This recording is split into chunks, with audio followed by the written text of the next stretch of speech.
श्री स्वामी समर्थ सगळ्यांना. तर आता आपले गुरुचरित्र पारायण चालू आहे. कोणी घरी करतं, केंद्रात करतं किंवा कोणी मठात करते. तर प्रत्येकाला त्यांच्यानुसार प्रचिती येते. तर केंद्रात ना एका ताईंना प्रचिती आली आहे. काय प्रचिती आली मी ते तुम्हाला पुढे सांगतेच. पण त्या अगोदर 4था, 5वा आणि 6वा दिवससुद्धा खूप छान गेला. थोडेच अध्याय होते त्यामुळे त्या दिवशी लवकर व्हायचं. तर जो काही नंतरचा वेळ भेटायचा त्यात मी पटकीने लवकर देवपूजा वगैरे करून घ्यायची, शेगडीची वगैरे पूजा करायची आणि मग स्वयंपाकाला वगैरे लागत होते.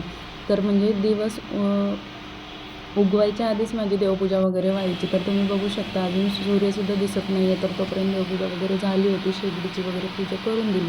तर गुरुचरित्र पारायणासाठी आपण काय करतो, पहाटेपासून संध्याकाळपर्यंत एक वेळ ठरवलेली असते किंवा पूर्वेकडे उत्तरेकडे तोंड करून बसायचं. स्पष्ट आणि शांत आवाजात आपण ते पारायण करतो, सगळ्या नियमांचं पालन करतो. तर आपल्याला गुरुदेव दत्त स्वामी समर्थ आपल्याला काहीतरी प्रचिती देतात. तर असंच एका ताईंबरोबर घडलं. तर ते म्हणजे की त्यांनी जो नारळ ठेवला होता ना केंद्रात पारायण करताना, तर ते नारळ फुटून त्यातून पाणी जे बाहेर आलं आणि त्यातून त्यांना स्वामींची प्रतिमा दिसली. तर तुम्ही हे बघू शकता, आता मी तुम्हाला इथे दाखवते. तर अशी स्वामींची प्रतिमा त्यांना दिसली.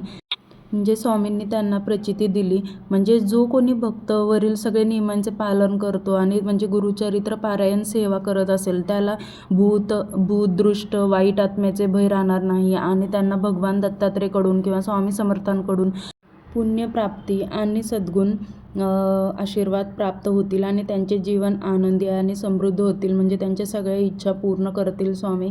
तर स्वामींनी बघा ही अशी त्या ताईंना प्रचिती दिली आहे. तर तुम्हाला सुद्धा काही अनुभव प्रचिती आले आहेत का, मला कमेंटमध्ये नक्की सांगा. व्हिडिओ आवडला असेल तर लाईक, शेअर आणि सबस्क्राईब करा.